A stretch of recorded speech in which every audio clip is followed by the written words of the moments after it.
Per on començo a muntar la meva empresa i amb quins diners? D'on trec un local? Aquestes són algunes de les preguntes més habituals que et planteges a l'hora d'obrir un negoci. Redesa compta amb un servei de creació d'empreses i suport a l'emprenedoria on t'assessoraran de forma gratuïta. Redesa et pot ajudar a fer el pla d'empresa inicial, que és indispensable abans de començar qualsevol projecte. T'ajudarà a saber si aquest negoci és viable o no és viable. Hi ha una primera part on explica l'emprenedor qui és, quines motivacions té, quins objectius i les seves dades de contacte. Després parla del producte o el servei que vol fer dins del seu negoci, el mercat, és a dir, amb quins clients es vol dirigir i com organitzarà la seva empresa, la seva estructura de treballadors o de titulars o socis. La segona part del pla de negoci seria fer l'estudi de la viabilitat. Hi ha un pla d'inversions inicials, que és abans d'engegar el teu negoci has de fer una sèrie d'inversions i necessites uns recursos per finançar-les, ja siguin propis o ja siguin préstecs. Una vegada has iniciat el teu negoci, el que convé saber és fer una previsió de les despeses periòdiques que tindràs i com cobriràs, en quins ingressos, quina previsió tens per cobrir aquestes despeses que són periòdiques. També et podem assessorar sobre el tema de formes jurídiques, quines tipologies hi ha, tràmits i diferents subvencions, que específicament tenim una de l'Ajuntament de Reus pels negocis que es donen d'alta dins de la ciutat de Reus i també de manera general les subvencions que dona la Generalitat de Catalunya. A part, també podem explicar les línies de finançament, diferents línies especials per crear un negoci, que són amb tipus d'interès una mica més bonificat. Si estàs buscant ubicació, pots venir a les instal·lacions del Viver d'Empreses, que tens tant la possibilitat de despatxos i tallers, i està destinat a nous emprenedors que volen posar en marxa per primer cop la seva idea de negoci i necessiten un recolzament especial per dur-ho a terme. A banda de poder disposar d'aquest espai, el Viver d'Empresa t'ofereix un assessorament a través dels seus tècnics, pot ser a nivell comptable, fiscal, laboral, pel dia a dia, qualsevol dubte que tinguis. Després, a més, t'acompanya des del primer moment a l'estància aquí al Viver el tutor, que el tutor és una persona amb molta experiència dins del món empresarial que col·labora amb nosaltres de manera voluntària i que puntualment o periòdicament podeu quedar i resoldre dubtes més a nivell estratègic o de creixement o d'internacionalització, el que sigui en cada moment. El Viver d'Empreses ofereix altres activitats complementàries per tal que l'emprenedor hi pugui participar i no se senti més acompanyat. Com per exemple tenim les jornades d'interrelació, on se fan contactes i xarxes, jornades d'emprenedoria, els Premis de Creació d'Empresa i també organitzem el programa de visita a empreses, a les empreses més importants de la localitat i el programa d'internacionalització. Redesa disposa de més de 70.000 metres quadrats d'infraestructures a Reus, dividits en 3 complexos empresarials. L'objectiu d'aquestes instal·lacions és contribuir al desenvolupament econòmic, la generació de llocs de treball i la consolidació del teixit empresarial. En el complex del Camí de Valls s'hi troba el Viver d'Empreses, que vol facilitar als nous emprenedors tot allò necessari per desenvolupar el seu projecte d'empresa. A més, Redesa utilitza habitualment activitats de foment de l'esperit emprenedor, com ara els Premis Reus a la creació d'empreses. Els guanyadors de la darrera edició d'aquesta convocatòria, on s'hi van presentar un total de 42 empreses, van ser NT Sensors i Reus Ecology. La primera és una empresa de nanotecnologia aplicada al sector químic, impulsada per exestudiants de la Universitat Rovira i Virgili i que té com a objectiu transferir els resultats de les investigacions a la societat, creant, produint i comercialitzant innovadors equips per al control i anàlisi de ions i molècules en solucions.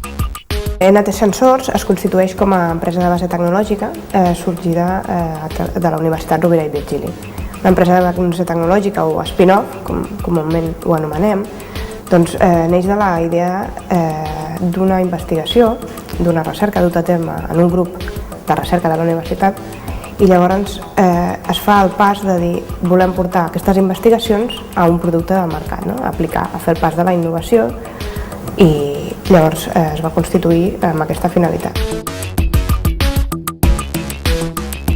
Qualsevol ajuda és benvinguda, no només econòmicament, sinó també el fet del reconeixement i prestigi a nivell, si tu vols, provincial o comarcal, que et donin un premi. Evolucionen les empreses al sector, nosaltres som una empresa química, no som químics, però dirigida molt a anàlisi química, no? Llavors, que et doni aquest reconeixement de dir, mira, som els guanyadors d'aquest tipus de premis, crec que ajuda molt, no? Vull dir, és com un feedback, no? Dius, ostres, nosaltres ho intentem, fiquem molt d'esforç i veus que t'ho reconeixen, no? I sempre, vull dir, molt agraït. Jo crec que muntar una empresa no tindria per què ser difícil, ara ho has de tenir ben estudiat, és a dir, has de fer el teu estudi de mercat o fer-te'l fer o que t'ajudin a fer-lo, tenir les coses ben clares i tirar-ho endavant. Avui en dia es munten poques empreses, també depèn del caràcter, jo crec, no? Hi ha gent que, mira, jo em fico aquí a treballar 8 hores a la Repsol i ja estic bé i no em maregen. Hi ha gent que dius, no, a mi m'agrada fer una cosa nova cada dia. I bueno, si vols fer una cosa cada dia nova, t'ho has de muntar pel teu compte. Reus Ecology, l'altra empresa guanyadora, s'especialitza en ecosistemes aquàtics continentals. Participa en projectes internacionals de recerca científica, desenvolupa serveis tècnics centrats en l'avaluació, restauració i gestió del medi, ofereix formació des de primària fins a nivell universitari i promou projectes de divulgació de caràcter científic i pel públic general. Al fer la tesi doctoral en centres de recerca públics, doncs ens trobem que es genera una gran quantitat de coneixement que moltes vegades quedava arxivada en prestatges. A partir d'aquí vam acabar les tesis, vam començar a treballar. Ens trobem que anàvem acumulant una gran quantitat d'idees que ens agradaria portar a terme, teníem iniciatives, però clar, el treballar per altres entitats no sempre és fàcil, no? I al final vam decidir, malgrat tenir feina estable, vam decidir llançar-nos a la piscina i de moment ens està anant prou bé. Quan et comencen a arribar els primers projectes i veus que són coses interessants, que tu pots dir la teva, que no tens ningú per sobre que et diu això ho has de fer així, sinó que pots seguir els teus criteris, els teus principis, doncs, clar, això és molt i molt enriquidor. És una mica complex.